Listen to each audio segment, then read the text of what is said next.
ठाकुर जी ने इस ब्रज में अनंत लीलाएं की हैं। कहते हैं जिस समय ठाकुर जी प्रकट हुए जेल खाने में,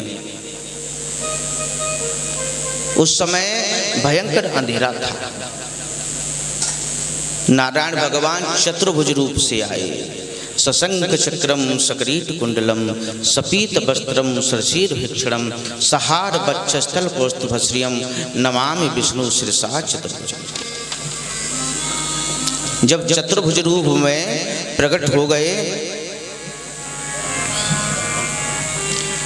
तो वसुदेव और देवकी ने कहा, बोले महाराज एक बात बताओ, हमने तो तुम्हें बालक बनकर के आने को कहा था और तुम तो पिताजी बनकर के आए हो।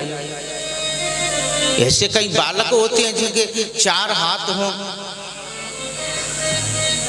अस्त्र शस्त्र हों।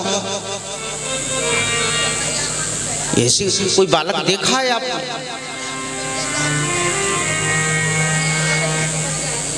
नारायण भगवान कहते हैं तो क्या करें?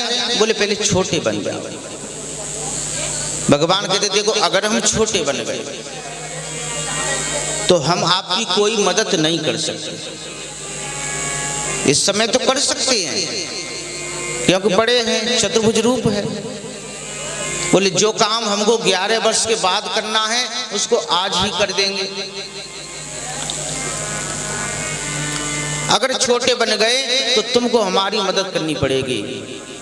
वसुदेव जी कहते हैं, बोले प्रभु हम कैसे मदद कर पाएंगे? हाथों में हथकड़ियां हैं, पैरों में बेड़ियां हैं, कैसे मदद करें?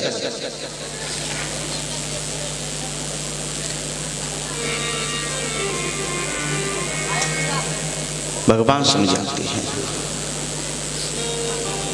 बोले देखो जीव जब दोनों हाथ मेरी तरफ बढ़ाता है तो जितने भी बंधन हैं वो अपने आप कट जाते हैं। जब तुम मुझे लेकर के गोकुल पहुंचोगे वहां पर मेरी योग माया से एक माया ने ही जन्म लिया है, कन्या के रूप में।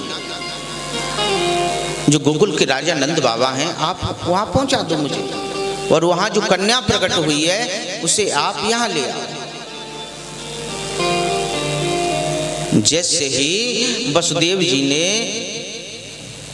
लाला की तरफ हाथ बढ़ाए, वही समय उनकी हाथों की हथकड़ी, पैरन की बेड़ी तुरंत खुल गई। गोकुल पहुंचे हैं, वहां देखा है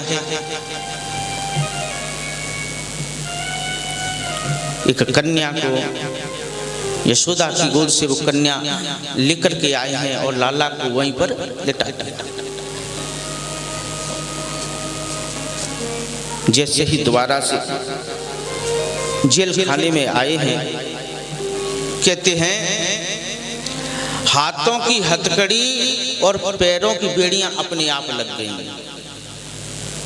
परीक्षित जी ने पूछा, बोले गुरुदेव ये कैसे हो गया? कहते वो इसलिए हुआ कि जीव जब परमात्मा की तरफ हाथ बढ़ाता है तो बंधन कट जाते हैं, और परमात्मा को छोड़ करके माया को पकड़ता है तो बंधनों में दोबारा बंध जाता है। जैसे ही कंस को पता चला, बोले क्या हुआ है, क्या हुआ है? सैनिकों ने बताया, बोले छोरी भई है। कंस कहता ये चमत्कार कैसे हो गया?